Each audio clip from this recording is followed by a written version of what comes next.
Okay, so Ruben Amorim's Manchester United. Yeah. It's the talk of the town, isn't it? Everyone wants to know how he's going to shake things up at Old Trafford. Absolutely. And this 3-4-3 formation, Right. it's getting all the buzz, you know. It is. But is it just hype? Okay. Or is there actually something more to it? I think we need to go beyond just the surface level stuff, how it looks on paper. Yeah. And really get into like how this thing's actually playing out on the pitch. For sure.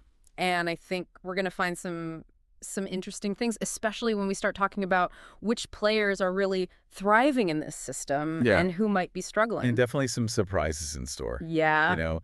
It's really fascinating to see what Amorim's doing, because his success at Sporting CP was phenomenal. Right. But trying to replicate that in the Premier League, that's a whole different ball game. It is. We're not just talking about a tactical shift here. It's like a cultural shift. Well, and that's what's so intriguing to me, right? Because a lot of people look at a manager like Amorim and they say, oh, attacking football. Right. That must mean the defense is going to suffer. Yeah, you would think so. But his Sporting CP team, they had the best defensive record in the Liga Portugal. They did. And they were racking up these crazy impressive pressing stats. That's incredible. So how's he doing that? Well, it's a system built on coordinated movement, really intelligent positioning. Okay. And it all starts with those three center backs. Okay. He uses two wide center backs who are very, very comfortable on the ball. Okay. Players like De Ligt and Aiden Heaven. Right. And they're essentially launching attacks from deep. Okay. And then you have that central defender. Yeah. That could be Maguire, it could be a new signing. Right. Whoever it is, they're acting as the anchor. Right. So it's a risky approach, asking your defenders to be proactive playmakers. Yes. But it's been pretty effective so far. So we're not just talking about like hoofing it upfield. No. We're talking about a very like methodical build up from the back. Controlled.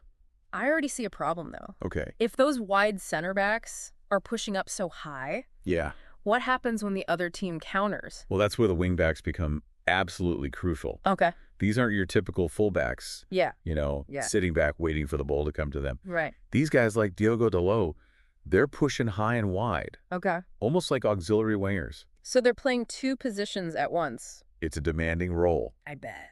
It requires stamina speed. Wow. Tactical awareness to be effective both in attack and defense. That's crazy. It is. And then you've got that midfield pivot. Right. The engine room of this system. Okay. This is where Bruno Fernandes will typically operate. Okay. Maybe alongside Manuel Ugarte or Casemiro. Right. And their job is to win the ball back and then quickly transition into attack. Okay. Provide a link between the defense and that fluid front three. So they have to cover a lot of ground. Make quick decisions under pressure. Fluid front three. Right. Now that sounds exciting. It is. So we're not talking like rigid positions here. No, not at all. Okay. We've seen wingers like Ahmad Rasmus Garnacho cutting inside, creating havoc, space for the striker, usually Højlund. Right. And this fluidity makes them very difficult to mark. It does. But how do they avoid stepping on each other's toes? That's a good question. Are there predetermined movements? Is it more instinctual? How much freedom does Amorim give them to just improvise? Right, because it looks chaotic sometimes. Yeah. But there's clearly a method to the madness. There is a method. Right, and is this where we see like the Amorim effect on Manchester United's playing style? Like, are they actually playing differently than they were before? Absolutely. There's a noticeable shift towards a more aggressive, proactive style. Okay. Higher pressing, attacking with pace and purpose. That compact midfield duo provides a solid base, while the wingbacks are stretching the play. Okay.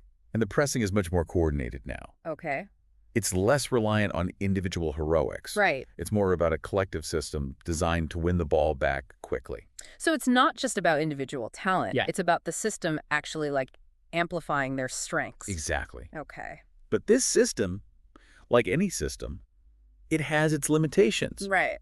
For one, even though Amorim is known for his defensive organization, this back three is still a work in progress. Okay. We've seen some glimpses of vulnerability there, Right. especially against teams that can exploit the space behind the wingbacks. So maybe those defensive stats at Sporting CP weren't just down to Amorim's brilliance. Could be. Maybe it was partly the league, the opposition.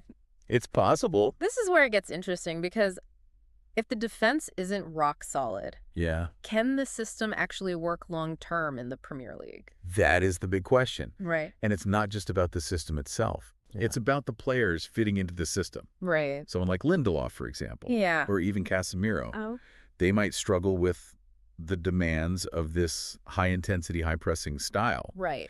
They might not have the pace or the stamina to keep up. So are we talking potential transfer targets to better fit Amorim's vision? Could be. Does this mean some fan favorites are on their way out?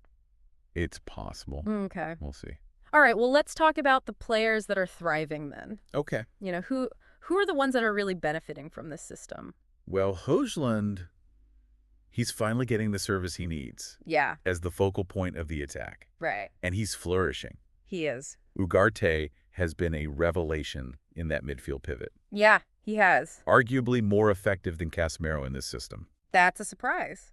It is. I have to admit, I wasn't convinced about Ugarte at first. Yeah. But he's proving me wrong. He is. That's great. And of course, Bruno Fernandes, right. His ability to adapt has been crucial. Yeah. He's thriving in this deeper, more playmaking role. Yeah. Linking the defense and the attack. Right. He's always been a key player for United. He has. But Amorim seems to have unlocked another level in him. It's like he's found his perfect tactical niche. It seems that way. And what about some of the other players? Well, Joshua Zirkzee, his hold-up play and his aerial ability make him a perfect fit for that front line. Okay. And Aiden Heaven, yeah, his development at left wing-back has been really impressive. It has. He seems to have really embraced the demands of that dual role. Yeah. So it's interesting to see how Amorim is shaping this squad. Right. Not just tactically. Right. But also in terms of player development. Well, okay, so we've got the system. Yeah. We got the players. Yep. But the Premier League is a results business. It is. Right. We got to talk about that upcoming match against Leicester City on March 16th at King Power Stadium. All right. This is a must-win game for Manchester United, isn't it? It is absolutely. Oh, Leicester City, they're currently 19th in the table. Yeah. Fighting to avoid relegation. Right. Manchester United, they need to secure a win to maintain their position in the top half. Right. A slip-up against a struggling team like this Yeah. that could be disastrous for their season. It could. Especially considering they've been a bit shaky on the road lately. Yeah, they have. Particularly against those lower-ranked teams. Mm. They need to find a way to grind out results even when they're not playing their best. Yeah. And Leicester's more than capable of springing an upset. That's true. They've taken points off some of the top teams this season. They have. They'll be looking to frustrate Manchester United, soak up the pressure, and then hit them on the break. Right. It's going to be a real test of Amorim's tactical flexibility. It is. Can he find a way to break down a stubborn defense? And let's not forget the added pressure on Leicester's coach, Ruud van Nistelrooy. Oh, yeah. His job is on the line. It is. A poor result here could spell the end. Very well. It's going to be interesting to see how he sets his team up. It is. You know, is he going to go more defensive, trying to frustrate Manchester United? Or is he going to be more adventurous, knowing that a defeat could cost him his job? Big decisions. And for Manchester United, Yeah. some key players to watch. Of course. Bruno Fernandes needs to be at his creative best to unlock that Leicester defense. Absolutely. Højlund will be looking to exploit any space they give him. You will. And Ugarte, his role in controlling the midfield, disrupting those counterattacks will be crucial. Very important. And don't forget about the defense. Yeah. Lisandro Martínez is out injured. Right. So it's going to be up to De Ligt and Aiden Heaven to step up and lead that back line. Big shoes to fill. They're going to need to be on top of their game to keep Jamie Vardy quiet. He's always a threat. He is. Especially against a depleted Manchester United defense. You know, it's a classic clash of styles. It is. Manchester United's attacking flair against Leicester's potential for counter-attacking brilliance. It's going to be a good one. It's going to be a nail-biter, that's for sure. Definitely.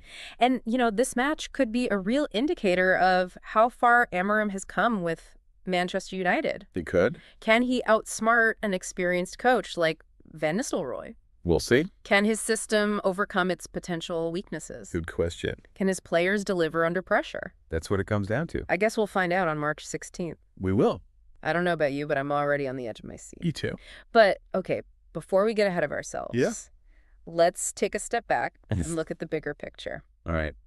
Can Ruben Amorim really take Manchester United back to the top? That's the question everyone's asking. Is this just a honeymoon period? Yeah. Or are we actually witnessing the beginning of a new era of dominance? Time will tell. Okay, so what needs to happen for Amorim to truly succeed at United? Well, they need to strengthen defensively. Okay. They need a world-class center back Yeah. who can lead that back three. Sure. Someone who can organize the defense, win aerial duels, read the game. Like a Virgil van Dijk at Liverpool? Exactly. Or a Thiago Silva at Chelsea? Yep, they need that kind of defensive leader. So not just someone who can pass the ball out from the back. No, They need like a true commander back there? a general. Okay. And they need the entire squad to fully buy into this high-pressing system. All right. Everyone from the forwards to the defenders. Right. They need to understand their roles and responsibilities Okay. and execute them with intensity and discipline. Right. It's a demanding system, both physically and mentally. It is. Not every player is naturally suited to it. And we've seen that some players thrive. Yeah. Others seem to be struggling a bit. Hmm. Is this just a matter of time and adaptation, or will Amorim have to make some tough decisions about who stays and who goes? Yeah, it's a question that will likely be answered in the upcoming transfer window. Okay. Amorim needs to bring in players who fit his philosophy. Comfortable on the ball, aggressive in their pressing, tactically intelligent. Yeah. It's not just about individual talent. Right. It's about finding the right pieces for the puzzle. It's like a giant chess game. It is. Right. Yeah. Amorim's the grandmaster, He is. trying to assemble the perfect pieces to outmaneuver his opponents. Absolutely. But even the best grandmaster Yeah. needs the right pieces to win. He does. So we've covered a lot of ground here. We have. We've explored the tactics, the players, the challenges, the potential. Yeah. But ultimately, it's up to you, the listener, to decide what you believe. Do you think Amorim is the right man to lead Manchester United back to glory? What do you think? Are you convinced by what you've seen so far? What's your prediction for that Leicester City match? Yeah. Do you think Manchester United will overcome their recent inconsistencies? Yeah. And secure a crucial win? Yeah. Or will Leicester pull off an upset and plunge Manchester United into further doubt? And maybe an even bigger question. Yeah. Will Amorim's tactics be enough to overcome the potential weaknesses of the system and individual player limitations? We've seen glimpses of what this team is capable of, Yeah. but will it be enough to achieve sustained success in the long term? That's a tough one. That's a question that only time will answer. Only time will tell. And that's what makes this whole journey so fascinating to follow. It does. We're watching a story unfold in real time, We are. a story with twists and turns, triumphs and setbacks, Absolutely. and we have a front row seat to witness it all. The best seat in the house. And we wouldn't have it any other way, would we? Not at all. The drama, the passion, the unpredictability. Yeah. It's what makes football the beautiful game. It certainly is. And with Ruben Amorim at the helm, Yeah. it seems like Manchester United are finally ready to write a new chapter A new chapter. in their storied history. I can't wait to see what this chapter holds. A chapter filled with hope, ambition, and the unwavering belief that anything is possible. Anything is possible. And on that note, Yeah. we'll wrap up part 1 of our deep dive into Ruben Amorim's Manchester United. Okay.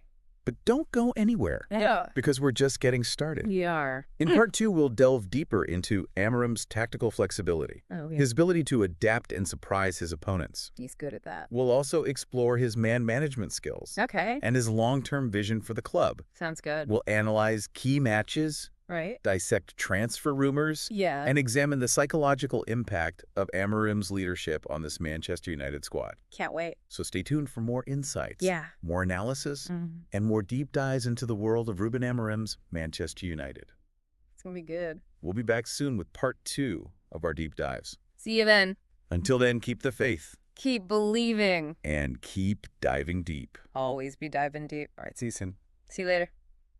You know, picking up where we left off, one thing that's really impressive about Amorim is his ability to adapt.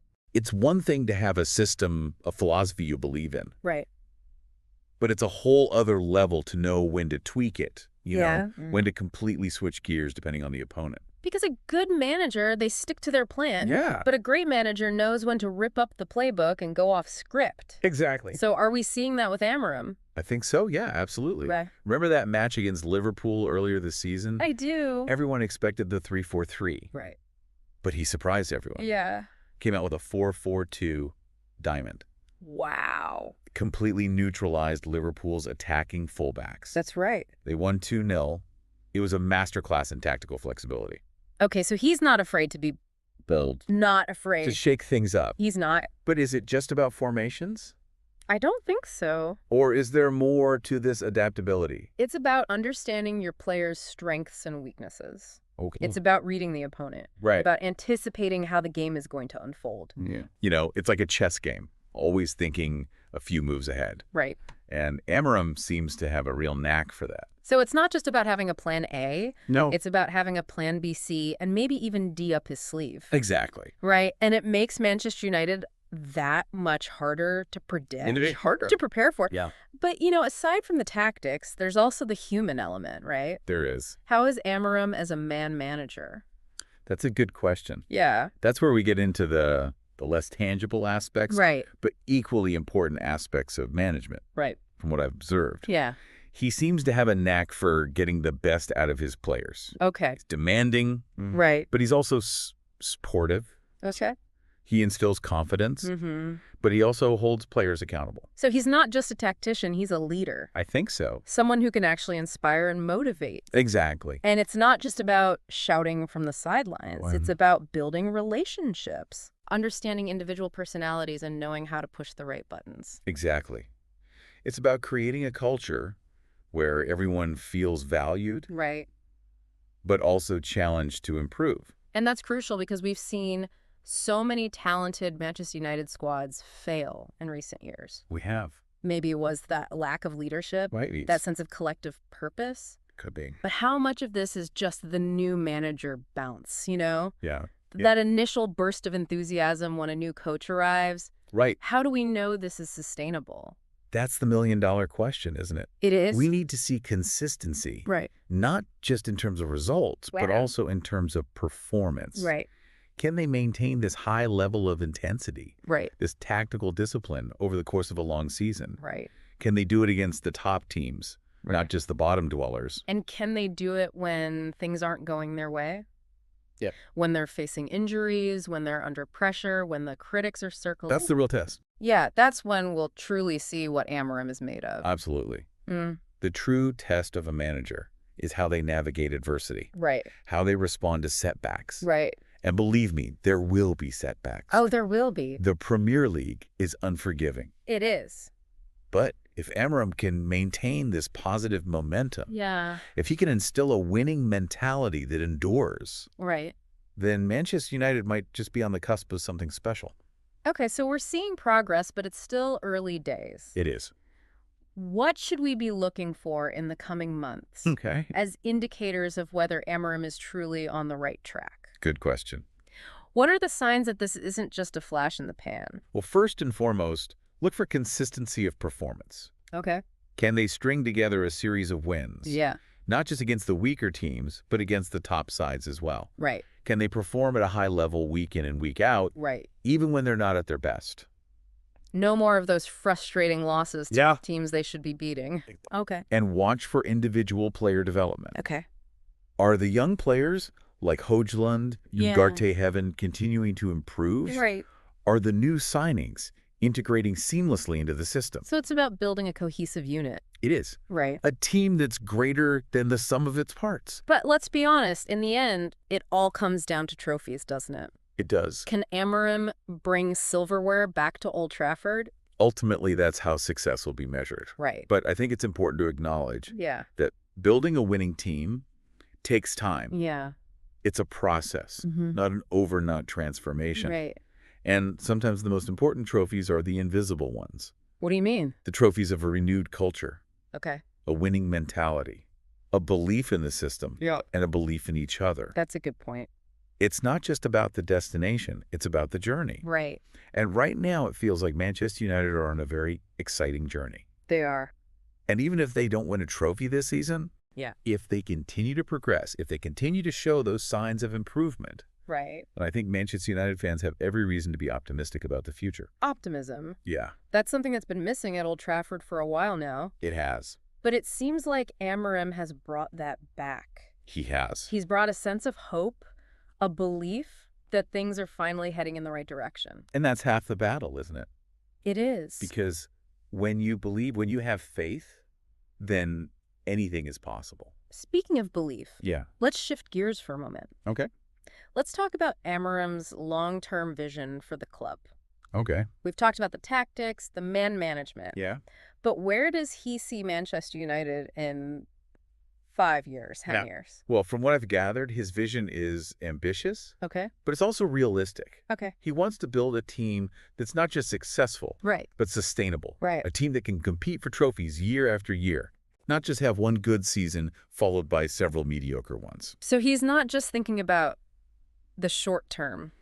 Yeah. There's laying the foundation for long-term success. Exactly. He's thinking about building a dynasty, Wow. a team that can dominate English football for years to come. That's a big goal. It is. Yeah. And that means developing young players, Okay. making smart signings, Right. and creating a culture of excellence that permeates every level of the club. That's a daunting task. It is. But it's also incredibly exciting. It is. It feels like Manchester United are finally back on the right path. Yeah. With a manager who has the vision, the ambition, and the tactical nous to lead them to greatness.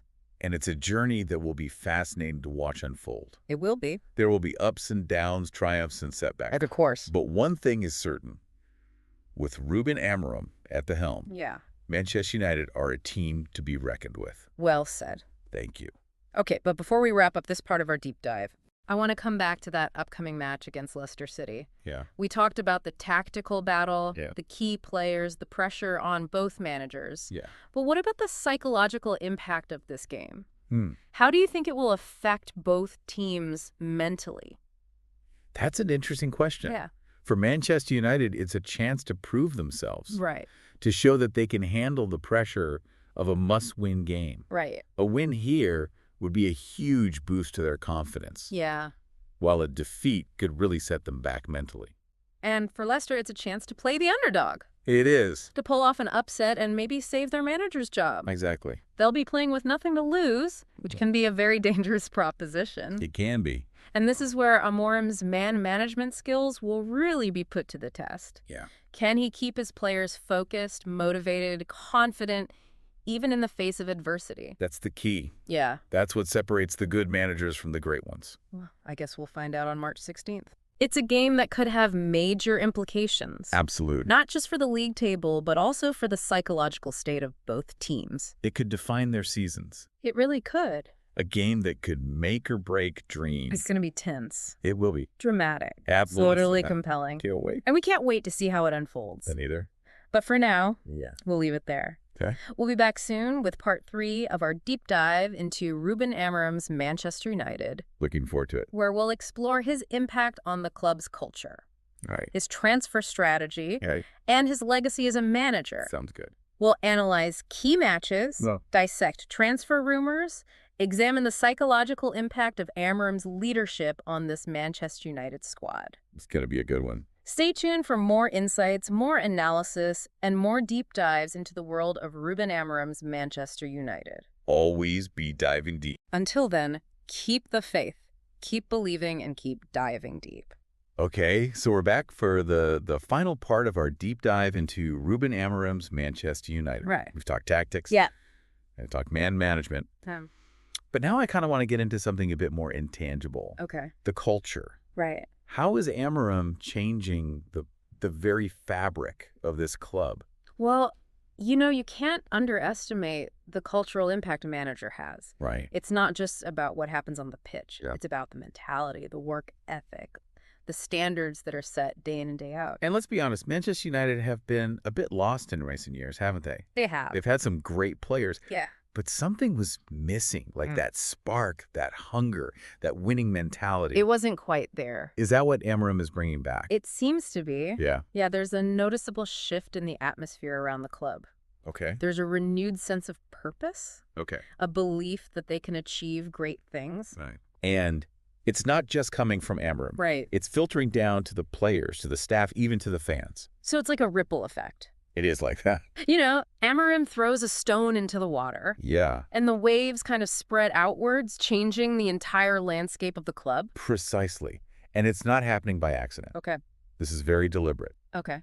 He sets high standards. Mm-hmm. He demands hard work. Yeah. He holds everyone accountable, Right. from the star players to the youth team prospects. That's interesting because in the past, it felt like there was a disconnect between the first team and the academy. Right. Like they were two separate entities almost. Yeah. There wasn't much connection. Is Amorim bridging that gap? He seems to be. Okay. He's making a conscious effort to integrate the youth players Okay. into the first team setup, Okay. giving them opportunities to train with the senior players. Yeah. He's even giving some of them playing time Right. in cup games and even in the Premier League. So it's not just about winning now. No, It's about building for the future as well. it's about creating a pathway for young players to progress, Right. which is crucial for the long-term health of any club. Of course. And it's not just about the players. Right. He's also building a strong coaching staff, Okay. people who share his vision and his values. That's vital, right? Because a manager is only as good as the people around him. Absolutely. It's a team effort. Yeah. And it's not just about tactics and training. Right. It's about creating that positive, supportive environment Okay. where everyone feels valued and motivated to contribute. So he's building a team on and off the pitch. Exactly. And that's what makes his project at Manchester United so intriguing. Right. It's not just about winning trophies. Right. It's about creating a sustainable culture of success. That's a long game, isn't it? It is. It's not something you can achieve overnight, It takes time, patience, and a lot of hard work. but the early signs are promising. They are. There's a sense of momentum building at Manchester United. There is. A feeling that they're finally heading in the right direction. It feels like a new era. And it all stems from the top, doesn't it? It does. From the manager setting the tone, creating the culture, inspiring those around him. That's what great leaders do. Right. And that's what makes Ruben Amorim such a fascinating figure. Yeah. He's not just a manager. Right. He's a leader. He's a visionary. Yeah. And perhaps the architect of Manchester United's resurgence. Well, we've covered a lot of ground in this deep dive, haven't we? We have. We've explored Amorim's tactics, Yep. his man management, his impact on the club's culture. Mm-hmm. But there's one final piece of the puzzle we need to discuss. What's that? His transfer strategy. Ah, yes. The transfer market. Right. The lifeblood of any modern football club. Because, let's be honest, Manchester United have made some questionable signings in recent years, haven't they? They have a few. Players that looked good on paper, Yeah. but didn't quite fit the system, Right. didn't adapt to the Premier League, or simply weren't good enough. It happens, It's been a bit hit and miss. to say the least. But under Amorim, there seems to be a more coherent strategy in place. I agree. Like he's targeting players who fit his tactical profile. Yeah. Players who are young, hungry, and have the potential to improve. He's building for the future. So it's not just about buying big names. It's about finding the right pieces for the puzzle. Exactly. And it's not just about buying players. Right. It's about selling them, too. Okay. Amorim has shown that he's not afraid to move on players who don't fit his plans, Right. even if they are established stars. So he's ruthless. He's making tough decisions, Yeah. but they seem to be the right decisions Okay. for the long-term benefit of the club. So he's not letting sentimentality cloud his judgment. Not at all. He's very pragmatic, Right. and he's not just thinking about the first team. Right. He's also building for the future, Oh, wow. investing in young players who can develop into first-team stars. So it's a holistic approach. It is. A long-term vision that encompasses all aspects of the club. Exactly. And it's refreshing to see, Yeah. Manchester United have been accused of lacking direction in recent years. They have. But under Amorim, there seems to be a clear plan in place. A plan to not just restore Manchester United to their former glory, Yeah. but to create something even greater. Maybe. Something that can endure for years to come. That's the ambition. That's a big ambition. It is a big ambition. And if Amorim can continue to make shrewd signings, Yeah. develop young talent, and instill his winning mentality throughout the club, Right. who knows what they can achieve. The sky's the limit. It's an exciting prospect, isn't it? It is. To think that we might be witnessing the beginning of a new era of dominance for Manchester United. It's certainly a possibility. Yeah. But as always in football, nothing is guaranteed. Right. There will be challenges, setbacks, and moments of doubt. But with Ruben Amorim at the helm, Yeah. it feels like Manchester United are finally equipped to navigate those challenges I agree. and emerge stronger on the other side. I think so too. He's brought back the belief, the hope, Yeah. the sense of possibility that has been missing for so long. He's reignited the passion. And that in itself is a remarkable achievement. It is. Well, that brings us to the end of our deep dive into Ruben Amorim's Manchester United. It's been a good one. We've explored his tactics, his man management, Mm-hmm. his impact on the club's culture, and his transfer strategy. It's been a fascinating journey. We've analyzed key matches, we've dissected transfer rumors, We've covered a lot of ground, and pondered the future of this iconic club. what a story it is. And as always, we want to hear from you, the listener. Yes, we do. What are your thoughts on Ruben Amorim's Manchester United? Do you believe he is the right man to lead them back to glory? What are your hopes and expectations for the future? Share your thoughts, your insights, and your predictions, because this is a story that is still being written. It's an ongoing saga. And we're all eager to see how it unfolds. Until next time, keep the faith, keep believing, and keep diving deep.